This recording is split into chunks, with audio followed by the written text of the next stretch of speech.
Hello, class. I want to cover 3.7 kind of quickly. It's really just over one concept, well, that has some other concepts inside. So it's really more than one concept, but it's rates of change in the natural and social sciences. And the thing to remember is that the derivative is the slope of the tangent line, but it's also the instantaneous rate of change of the function. So the instantaneous rate of a function is important in many applications. So this is just one application.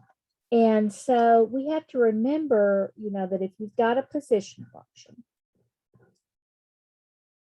is some function,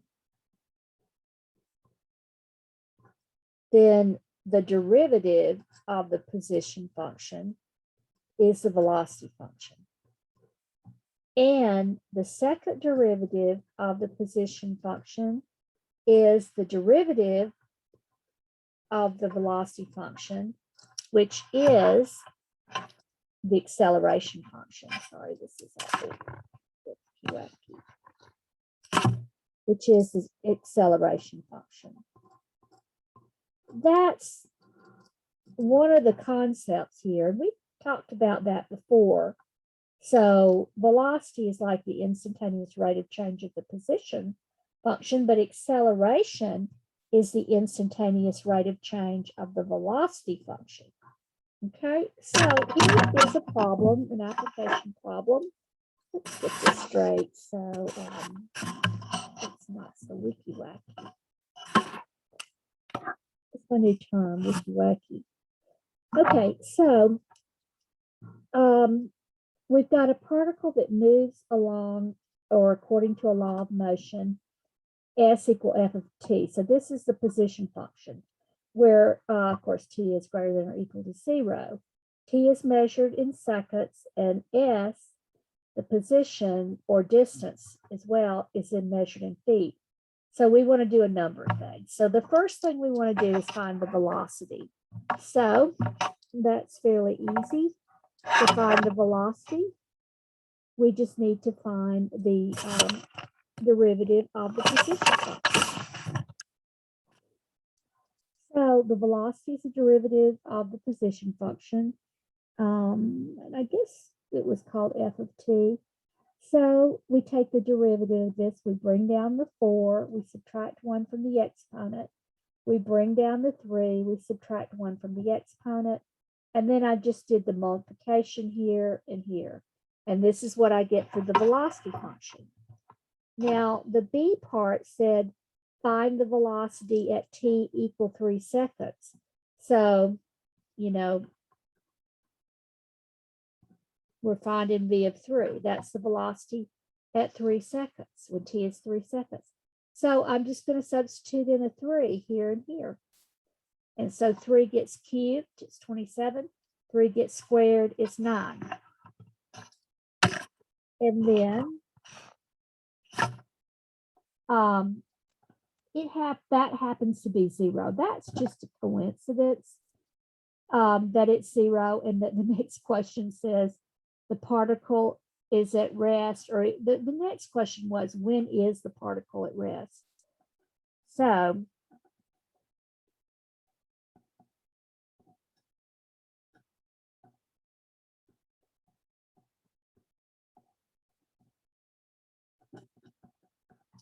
that is, and this is something to remember, the particle is at rest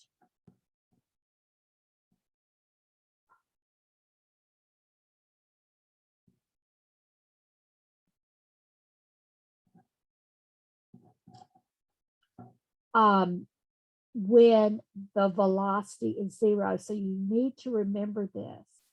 So we take the velocity function that we got up here, and we set it equal to 0, and we solve this.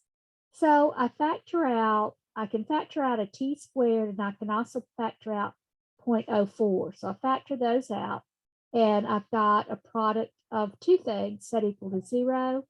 I set each equal to 0. If this is equal to 0, that means t is 0. And if this is equal to 0, that means t equal 3. So we knew that t equal 3, the velocity was 0 from up here. But it's also 0 at the very beginning when t is 0. So this is when the particle is at rest. That's when it stopped at t equals 0 and t equal 3 seconds. I should put the units here. Okay, and then we've got some more questions to ask about the same function. So let's go over here. And we've answered the first 4. So we want to know, when is the particle moving in the positive direction?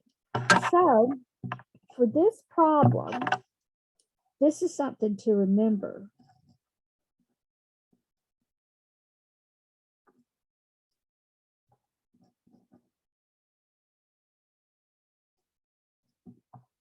That a particle is moving in the positive direction when v of t is positive.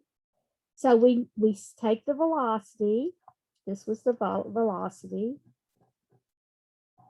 and we make it greater than 0, not greater than or equal to, because it's not moving in the positive direction when it's 0. It's at rest when it's 0. So we make it positive. And then I factored again. Now, I solved this inequality this way. I know that this, because t squared is always going to be positive, so it's always going to be greater than or equal to 0.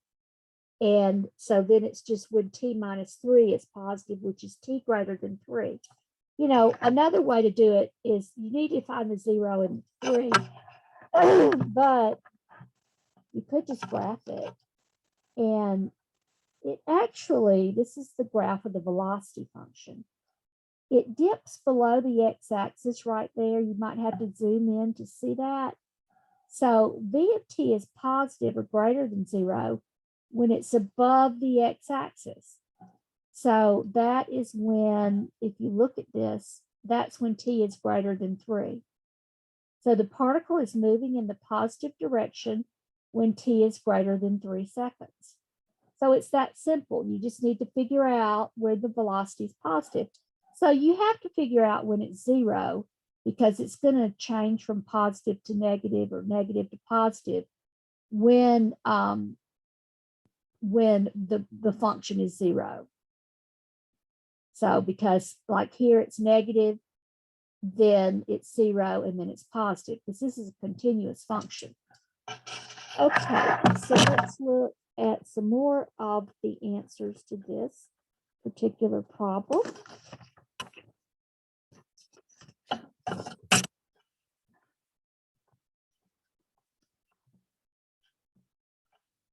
And the next question was find the total distance traveled during the first 8 seconds.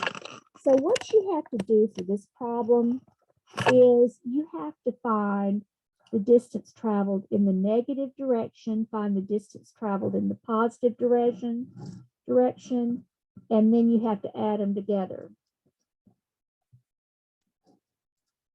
Okay, because if you don't, like if part of the time you're going in the positive and part of the time you're going in the negative, then like say it goes like this, it's going in the negative and then it goes in the positive. So this is going to be negative and this is going to be positive.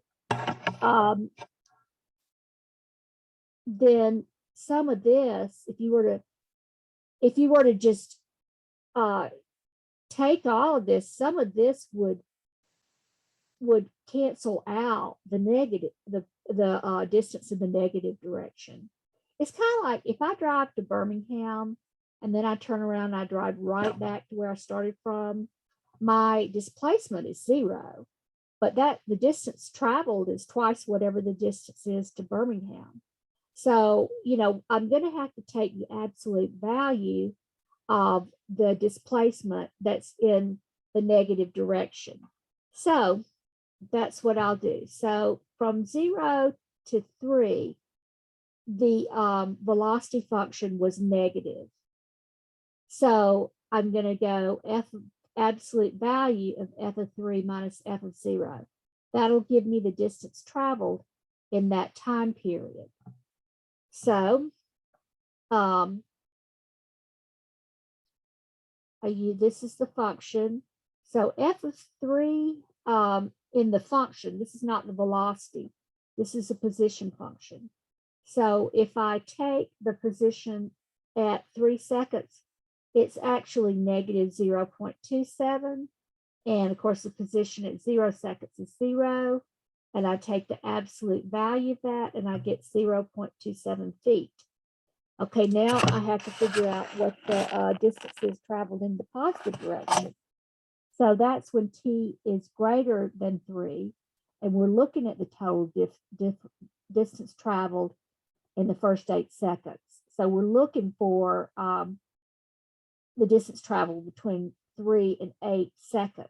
So I go f of 8 minus f of 3.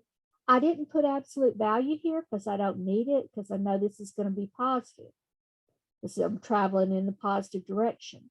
So f of 8 is 20.48. I just put the 8 into the position function. And then f of 3 was a negative 0.27.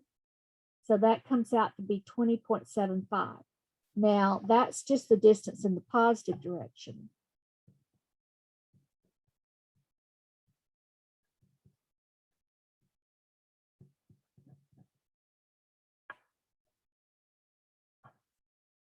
Okay, and this up here was the distance in the negative direction.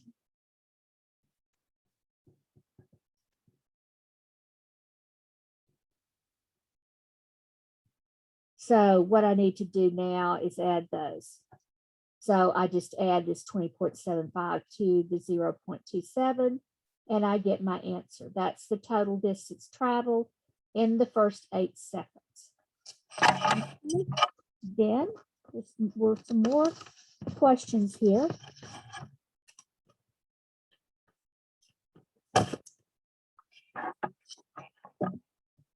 Let's see, I had some more questions. Let's see this.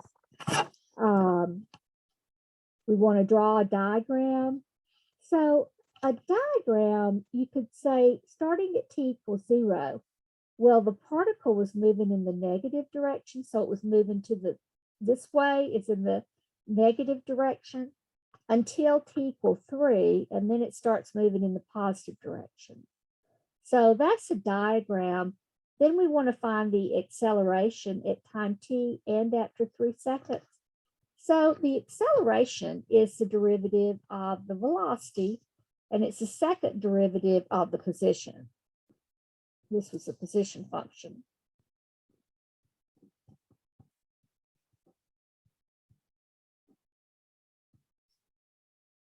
Okay, so I take the derivative. Well, I've already got the velocity function, so I'm just going to take the derivative of it to get the acceleration function. So I get this, and that's the acceleration at time t. But they also wanted the acceleration at time 3 seconds, so I put 3 in here and here, and that will give me 0.36 feet per second squared. Okay, so that answers that question. And then let's see, what else do I have? I'm not going to graph all 3 functions. I just think it's kind of hard to look at when you do that. So I'm not going to do H, but I do want to do I. When is the particle speeding up? Okay, when is it slowing down? So let's look down here at this.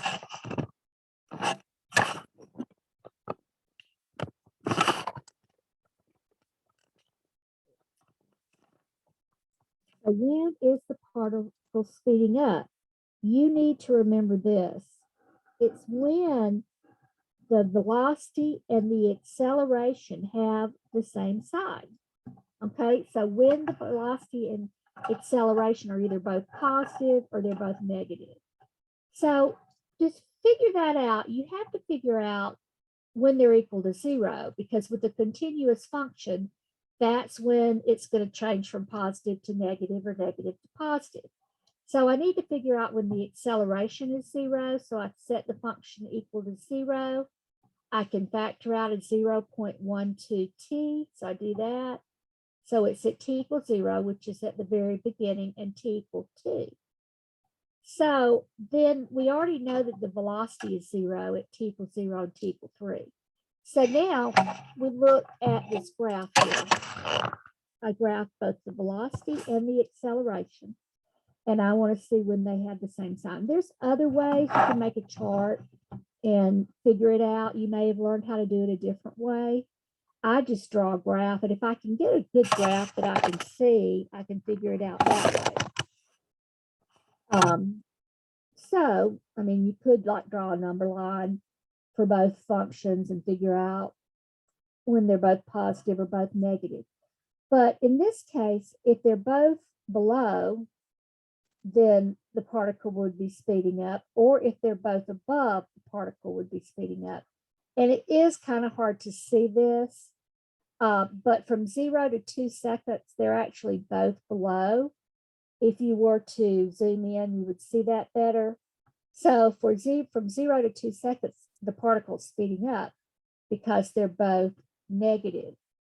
Then the acceleration becomes positive, but the velocity is not positive yet.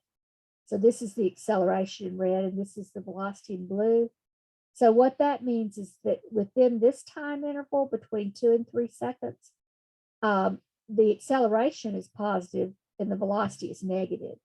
So what that means, they have opposite signs between 2 and 3 seconds. That means it's slowing down.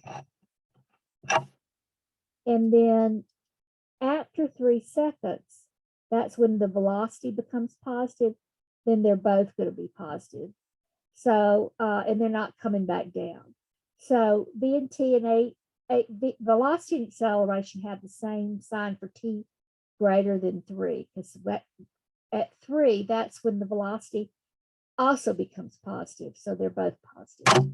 So that answers that question. Speeding up between 0 and 2, and for t greater than 3, slowing down between 2 and 3 seconds. So these are all in seconds, I believe.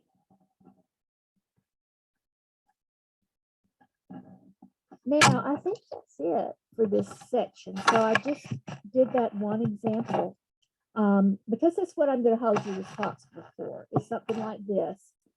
And so some of the stuff, you know, the finding the total distance and finding when it's slowing down and speeding up, and finding when it's moving in the positive direction, all those you need to remember how to do.